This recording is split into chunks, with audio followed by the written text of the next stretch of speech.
उर्दू के हमसौत अल्फाज episode 10।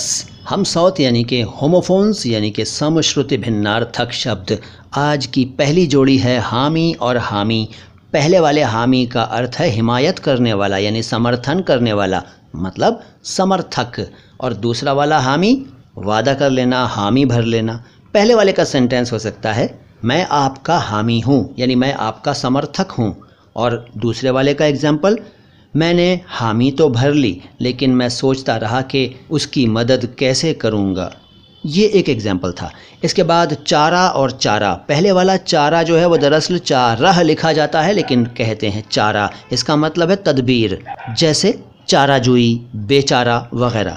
Example तुम्हारी बात मानने के अलावा मेरे पास कोई चारा नहीं है। ये एक अच्छा एग्जाम्पल हो गया। इसके बाद चारा यानी दूसरा वाला चारा जो जानवर खाते हैं, फॉडर। उसका एग्जाम्पल बताने की ज़रूरत है क्या? नहीं है। अगले शब्द जन, जन। तो पहले वाला जन जो है इसका मतलब है औरत और दूसरे वाले जन का मतलब है गुमान। इस दूसरे वाले से बना है बदजन हो जाना। बदजन हो जाना मतलब किसी के प्रति मन में गलत फहमी पाल लेना या किसी से दिल भर जाना या किसी के बारे में उल्टा सीधा सोचने लगना। पहले वाले का एग्जाम्पल मर्द और जन दोनों बराबर होते हैं। इसके बाद दूसरा वाला जो जन है यानी गुमान, उससे बनता है बदजन, जैसा कि मैंने बताया। तो इसका सेंटेंस ये हो सकता है कि हमें किसी से बदजन नहीं होना चाहिए। इसके बाद सूरत और सूरत। पहले वाला सूरत जो कि सौद से लिखा जाता है, इसका मतलब है चेहरा। और रास्ता एक फिल्मी गाना है, मोहम्मद रफ़ी ने गाया था, तेरी प्यारी प्यारी सूरत को किसी की नज़र ना लगे। ये चेहरे वाले सूरत शब्द का प्रयोग हो गया। और जो रास्ता वाला सूरत है उसका मतलब ये है मुझे तो इस प्रॉब्लम से निकलने की कोई सूरत नज़र नहीं आती। ये रास्ता वाला सूरत हो गया। और तीसरा वाला सूरत जो है एक शहर का नाम। सूरत हमारे मुल्क का एक मशहूर शहर है। इसके बाद पारा और पारा। पहले वाला पारा दरअसल पाराह लिखा जाता है लेकिन बोला जाता है पारा। इसका मतलब है टुकड़ा यानी कि हिस्सा। कुरान शरीफ में 30 पारे हैं। इसके बाद पारा यानी मरकरी। थर्मोमीटर में पारा होता है। इसके बाद अयाल और अयाल। पहले वाला अयाल जो कि अलिफ से लिखा जाता है, इसका मतलब है घोड़े की गर्दन के बाल। वो अपने घोड़े के अयाल संवार रहा था। एग्जाम्पल हो गया।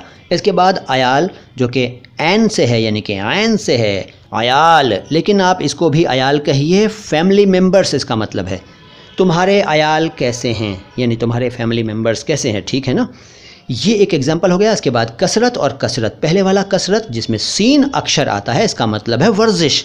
हमें पाबंदी से कसरत करनी चाहिए। और दूसरा वाला कसरत यानी ज़्यादा होना। इसका सेंटेंस ये हो सकता है कि अपने वालिदैन की खिदमत कसरत से करनी चाहिए यानी हमें अपने माता पिता की सेवा बहुत ज़्यादा करनी चाहिए। इसके बाद तोला और तोला। पहले वाला तोला तोल लिया यानी हमने जिसका वज़न चेक कर लिया, तोल लिया। और दूसरा वाला तोला 12 ग्राम का जो होता है ना, जिससे सोना वगैरह तोला जाता है, तोला। तोला है लेकिन तोला कहते हैं। सेंटेंसेस बताने की ज़रूरत है तो नहीं। इसके बाद रहम और रहम। दरअसल दूसरे वाले को भी रहम कहा जाता है लेकिन वो रहम है, रहम। पहले वाले शब्द का अर्थ है दया, हमें जानवरों पर भी रहम करना चाहिए। और दूसरा वाला शब्द जो है रहम, जिसको कुछ लोग रहम कह देते हैं, इसका एग्जाम्पल ये हो सकता है कि बच्चा जब रहम में होता है तो वो अपनी माँ की खुराक से ही अपनी खुराक हासिल करता है। खुराक का मतलब भोजन।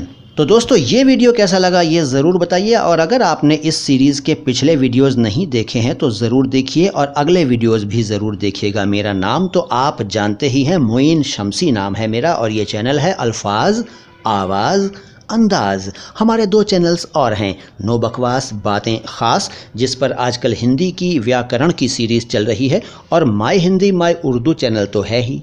सलाम हिंदुस्तान।